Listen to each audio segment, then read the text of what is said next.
Une trentaine de journalistes et leaders de jeunesse prennent part à un atelier de formation sur les messages haineux et fausses informations à Bouaké. Un cadre d'information, de sensibilisation et de formation pour renforcer les compétences des participants afin de faire face à la propagation croissante des fausses informations et des messages haineux qui contribuent à créer des tensions communautaires.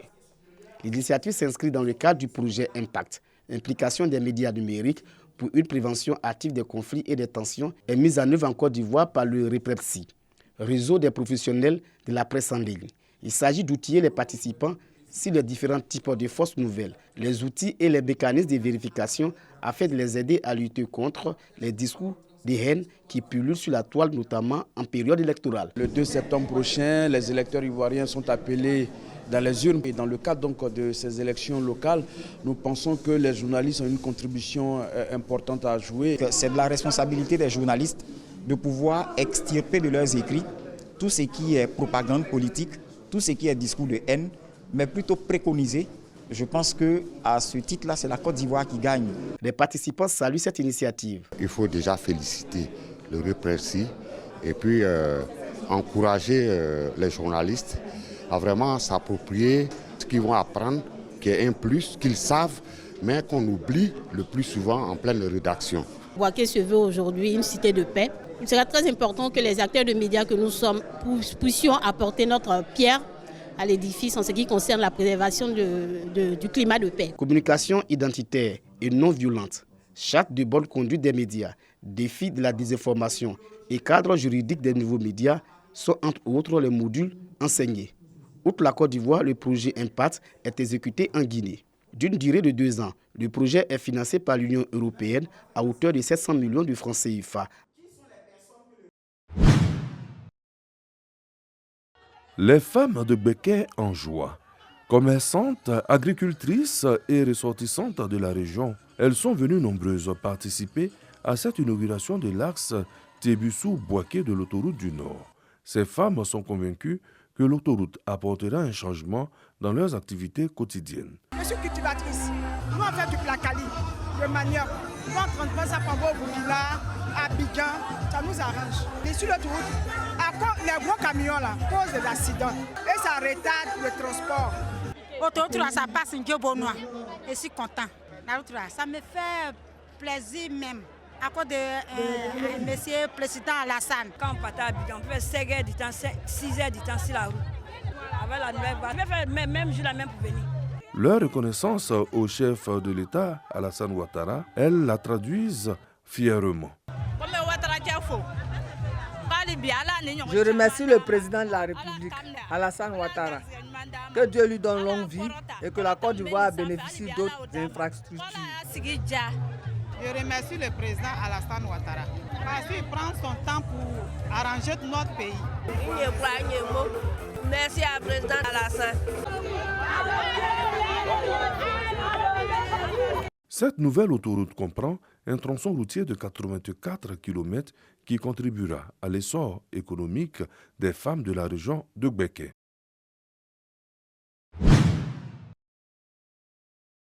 Diokwe, fonctionnaires et chefs coutumiers sont primés. Ces animateurs de l'administration publique et ces garants des us et coutumes reçoivent des prix pour leur engagement à promouvoir le développement et la paix dans la région du Guémon. Au niveau de Diokwe, nous avons pris l'habitude, à chaque fête de l'indépendance, de célébrer un groupe socio-professionnel donné. Et cette année, ce sont les chefs que nous avons décidé de mettre à l'honneur. Donc nous avons essayé de faire cette fête quand même pour les remercier pour l'excellent travail qu'ils font au quotidien de sensibilisation à la paix et à la cohésion sociale. C'est vrai, on dit que Diokwe a retrouvé la sérénité, la tranquillité, mais ce n'est pas une baguette magique. C'est parce que les chefs de canton, les chefs de tribus, les chefs de village, les chefs de communauté, les chefs de quartier, au quotidien font un travail remarquable. Donc il était important de faire reconnaître ce travail-là. Et puis de les encourager parce qu'il y a d'autres défis qui nous attendent.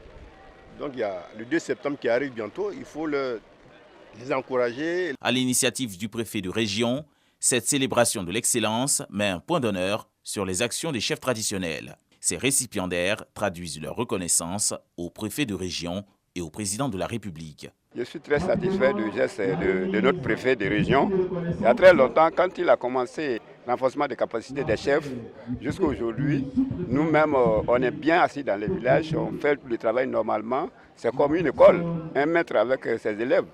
Aujourd'hui, si nous avons eu ces diplômes de prix, parce que là, c'est suivant le travail qu'il nous a donné. Nous recevons ça avec fierté et surtout responsabilité. Parce que tout le monde sait le rôle que les chefs traditionnels coutumiers ont joué dans cette région pour ramener la paix. Nous savons d'où nous venons. Et si le préfet a décidé de dédier cette fête nationale à la chefferie traditionnelle de Djokwe, je crois que c'est à tous les chefs traditionnels de Côte d'Ivoire qui ont dédié cette fête. Et je vous profite de votre micro pour dire merci. À travers ces distinctions, ces chefs traditionnels sont invités à maintenir un climat apaisé à l'approche des élections locales du 2 septembre prochain. Le quartier Djoulabougou-Déman, un des plus anciens et plus gros quartiers de la ville, dispose enfin d'une école primaire publique. Une réalisation du conseil municipal. Un soulagement pour les résidents. Ils partaient loin, très loin, l'école Peraldi, ou bien l'école Libreville, l'école Petit Baplé, un parcours de combattants. Grâce à Dieu aujourd'hui, grâce à monsieur le maire, on fréquente ici. Ici est bon. Outre Djoulabougou, plusieurs autres quartiers ont été aussi dotés d'écoles primaires publiques pour tenir la promesse faite. Ce sont au total 12 écoles construites ou réhabilitées. Un bilan mis en évidence au cours de la 3e session ordinaire de l'année 2023 du conseil municipal. Ce mandat a aussi vu la réalisation d'ouvrages majeurs, dont un nouvel hôtel de ville, le grand marché, une piscine municipale, un abattoir moderne, une bibliothèque et salle multimédia. Le reprofilage lourd de plusieurs artères de la ville, l'aménagement de la place de la paix et de certains sites stratégiques de la ville, la réhabilitation du terrain Léon Robert, la construction des terrains de sport intégrés dans plusieurs villages communaux, entre autres. À noter que le budget se chiffre à environ 2,5 milliards de francs CFA, dont plus de 51% pour l'investissement. Le travail abattu est apprécié. Pour cette équipe, en plus de continuer de doter la ville d'infrastructures modernes, les prochains axes de développement seront concentrés sur l'autonomisation de la femme, l'insertion socio-professionnelle des jeunes et l'embellissement de la cité.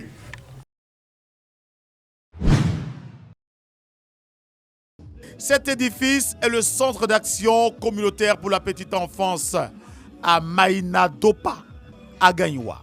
Il va contribuer à la réduction du travail des enfants dans la cacaoculture.